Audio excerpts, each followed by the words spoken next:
Welcome back to World Crisis Radio. Repeating the main story. Chinese ultimatum to the United States issued in Beijing, May 19th. Any attack on Pakistan will be construed as an attack on China. The United States must respect the sovereignty and territorial integrity of China. Don't try to break up the country. Don't try to raid it. Now, that means the U.S. is looking down the barrel of a couple of hundred nukes in Pakistan and the hydrogen bomb-equipped ICBMs, the Long March missiles of China. And take a fresh look at those, because those are quite serious. The U.S., as far as we know, has no way of stopping them. This is now an open-ended crisis. This is getting very serious, very fast. Time to wake up. We're in July 1914. We're in August 1939. And it's time to mobilize on this stuff. How to mobilize? Well, a tweet that I issued, I put out a tweet on Twitter on this last night when the analysis gelled. That has now been retweeted by 26 other tweeters, and that became the top tweet on the Pakistan page for quite a while last night. That's what you can do. Go to my Twitter feed, retweet what you find. Make me the top tweet across Twitter. We can turn the enemy's social communications into an instrument of mobilizing people to oppose this war. So the story is that, and now we're reading in the London Daily Express some days ago. Sorry, the London Sunday Express of this past Sunday. U.S. troops will be deployed in Pakistan if the nation's nuclear installations come under threat from terrorists out to avenge the killing of Osama bin Laden, the Sunday Express can reveal. The plan would be activated without President Zardari's consent. It has provoked an angry reaction from Pakistani officials last Saturday, week ago tomorrow, as I'm taping. Obama would order troops to parachute in to protect key nuclear missile sites. These include the Air Force's Central Sargodha, Sargodha, headquarters, the home for nuclear-capable F-16 combat aircraft and at least 80 ballistic missiles.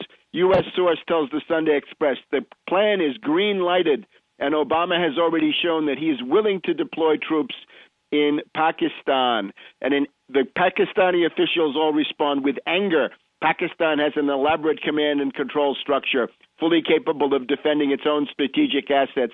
Under no circumstances would we need anything. So this falls under the heading of full force retaliation. That means launching those 80 nukes in the extreme case. And the Chinese warning, that will be construed as an attack on China. The last time you've heard such language is actually the Kennedy-Cuban Missile Crisis speech, where he says, it shall be the policy of the United States that any attack by a nuclear missile launched from Cuba on any country in the Western Hemisphere shall be interpreted as a Soviet attack on the United States, requiring a full U.S. retaliatory strike against the Soviet Union. Now, you're now in a pre-war. Pakistan is sending out the obvious warnings. Now, Grossman, he's supposed to be Mr. Reconciliation. This is the character who replaced the now dead Holbrooke.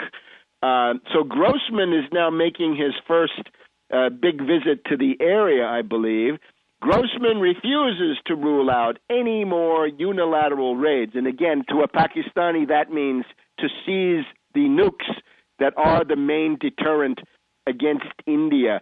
Grossman also says that he will not negotiate anything about the drones, the hated Predator drone attacks. Let's just look at those for a minute.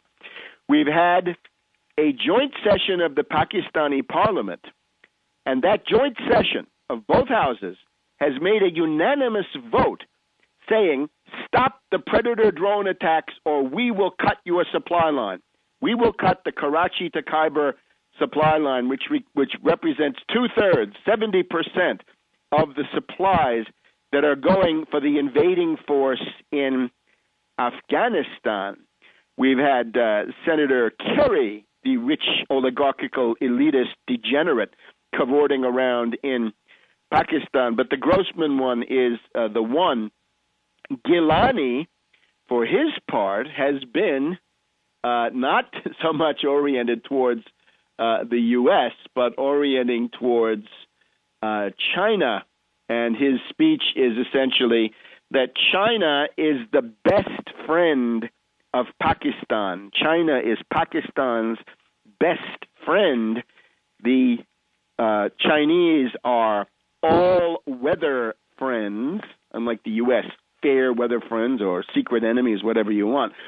And the friendship of China and Pakistan is as high as the Himalayas. We have the whining of Idaho Republican Senator James Risch, a rather obscure senator, R-I-S-C-H, who says, this love fest between Pakistan and China is really hurting U.S. relations. Imagine how we feel when we're told that China is the best friend of Pakistan. Well, them's the breaks. Stop these attacks. The concrete upshot of the Gilani visit is a nice meeting with Hu Jintao. China is going to transfer 50 advanced combat aircraft. These are the JF-17 nuclear-capable jets coming from China to Pakistan. And this, I believe, is an outright gift, if reading in these news accounts. So Hu Jintao and Wen Jiabao, the main fear being the cross-border raid. Now, we have the story here in The Nation of Lahore, which indicates that the CIA, the Mossad, and the RAW being the Research and Analysis Wing, this is the India equivalent of the CIA, that they have created their own Taliban. They have created what we call in the Kitsonian terminology a counter-gang Taliban, a pseudo-Taliban or parallel Taliban, which they now control. In other words, it acts like the Taliban, it quacks and walks like the Taliban, but it's completely controlled by the U.S., the Indians, and the Israelis. This is coming from The Nation of Lahore, and that means that the events that are taking place in Pakistan that are attributed to the so-called Taliban may be this pseudo-counter-gang Taliban, and that would include, for example, the 80 deaths of paramilitary police graduates that were died in a terror attack 8 days ago. Remember, I said that's the U.S. having made peace with the Taliban. It could either be the parts of the Taliban that have chosen to enter a league with the U.S., or it can be, of course, this counter-gang Taliban. We'll be back in a minute.